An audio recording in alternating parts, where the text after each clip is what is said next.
Now, ever since last week wrapped up with this show, I was excited to see where the fight would go between these three, because I was talking about how much I love the setting, I love the scenery, I love the dynamics. It just had a recipe for success. And at first I was a little concerned because it seemed like the action was just kind of stopping, but the overall escalation, de-escalation, the tension, the comedy, and just the what the hell moments, it kind of built the best of all worlds, I feel like, for what they could accomplish. I mean, if you want to see some cool-ass action, this episode had it. I mean, you have a dude with essentially a spear that can act like a sword that's on a chain that can electrify, as you have the rampaging vampireness of someone like Noe. Our boy's just kind of like, he always feels like he's like one step away from shooting someone in the head. And then he can easily go back to his cute, adorable self, and you're like, what the hell is Vanitas even doing? Like, why is he acting like this? And similar to, like, Noe's outburst being like, stop making that face, you kind of feel like you want to back him. And Noe's not even my favorite of the two,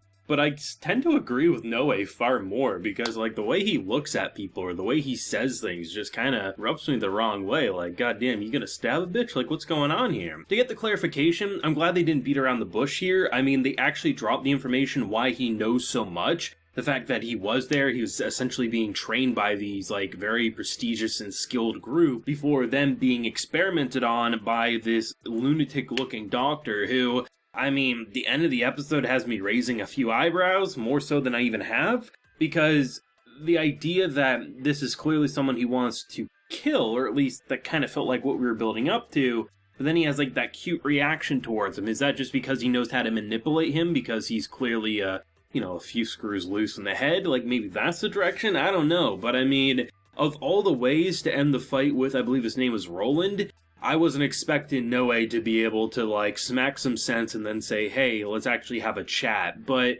kind of makes sense, right? Because this dude's so enthralled by Vanitas, right? Being like, he's such an amazing person, he wants to protect him. Noe, the evil vampire, because, like, I mean, he says in this episode, like, you guys only fight and hunt down the vampires who are hurting humans, so you don't see what a normal vampire looks like more often than not.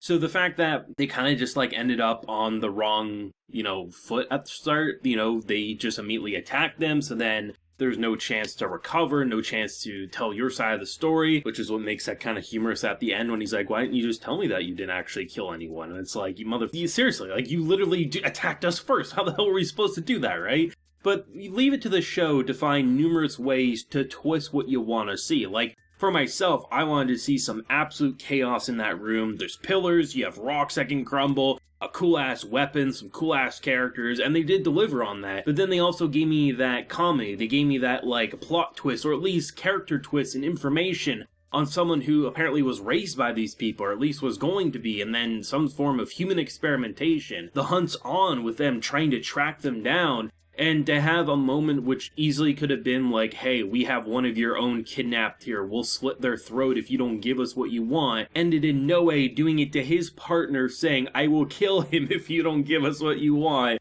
And I love how it turned from being like, hey, Noe, you're really taking this too far, to him really saying, you know what, Roland, why don't you help me, because this dude's absolutely insane and I'm actually gonna get killed. There is some good comedy in this episode, which I wasn't expecting given the fact that it was action-oriented for the start. And then there was, like, this tension, this mystery, this character revealing about where he came from, why he knows these things. And there were so many different moments that you felt like these two were about to part ways, either because someone got punched in the face and went through a few walls, or just they were done with it. And I mean, Vanitas himself pretty much was trying to do that, and then Noe just says, shut the hell up, like, I'm done with this shit. And I'm like, okay, this dude's growing a spine towards him, and I'm liking that. I'm liking that revelation, and I really thought there's only two ways for this to really go. Either A, they were going to be, like, kind of kidnapped and they would have to go with the flow with Roland and company, or they would escape. So the direction they went with almost like a friendship. If you would have told me that would have happened last week, I would have said you're smoking something. But it does work. It really does, given the personality, a mixture of, like, that cultist violence,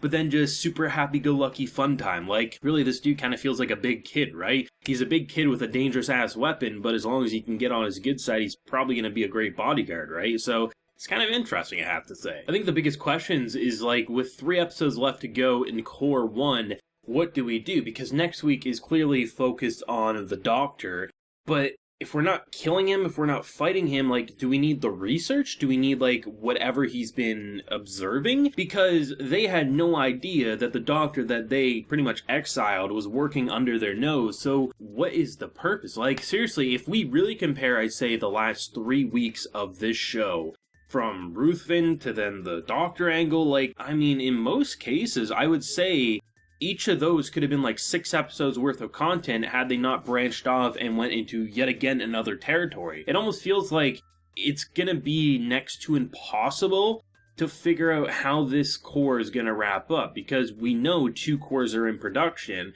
with the next core probably coming out in January of next year, unless they do it in spring, which is a possibility. It all depends on production. But still, like, they have to be ending on a cliffhanger. But my question, I guess, is because every time I think I know the cliffhanger, they progress in different territory. Is it going to be something like the doctor ends up getting the jump on them? They split them apart? I don't know. It's going to be interesting. I mean, the show's really good for making you crave more, which is why I say it's always, like, something that I could easily see myself binging, and I think it's probably going to be a lot of people's preferred binge. I mean, I've had a lot of people say, like, I'm right there with you. I want to binge this rather than watch weekly. But, I mean, it's interesting because this definitely has a charm, and I think in terms of all the episodes we've seen, this had some of the more, I think, serious charms about it, because there was a lot of goofy moments, don't get me wrong, but I have to say there was a ton, and I really mean that, a ton of moments that felt more life or death than I think we've seen in quite some time. Like, sure, we've had Ruthven basically sonic boom people across a room, but the number of times it almost felt like the tension between our central two here, it was cutting so deep in our skin, and you didn't know where we were going, and then they can find ways to end it in humorous fashions and not have it feel jarring like the tones at a place, which a lot of shows don't get right, but this one nails it pretty much every single time. I mean, I will say the way, he pretty much rewrote the construction DNA to use the machines against them was some of the cooler shit. I mean, last week I was kind of comparing to Full Metal Alchemist Brotherhood with the fight with the location they're at, but I almost love the way, like, it's almost like alchemy in a weird way. I don't know if I'm the only one feeling that, but I love that because, like, there's ways to do things in such a odd way that you probably can't see coming, like the machines and how they're connected to the other world, so you can basically rewrite it and use them for your own. That's some pretty cool mechanics, and I hope we get to see more of that, especially as the episodes go on. I imagine that's when Core 2 will really get going. We're going to see a lot of that book at play. But I mean, it was a nice little taste. I mean, like, hot damn. I mean, that's kind of interesting. I thought the robots just kind of malfunctioned or they bonked him over the head. No, we actually used the book in a pretty clever way, which is pretty badass, I have to say. I mean, as usual, I'm excited for more. No idea what's actually going to happen. I mean, I thought I had a pretty good idea walking out of last week's episode. Apparently not. So I guess I'll leave and see what the hell happens next week. Let me know your thoughts and feelings, whether you read the source, whether you're new to the series like myself. Leave a like if you enjoyed and subscribe if you're new around here. So until next time, everyone, please take care and have a good one.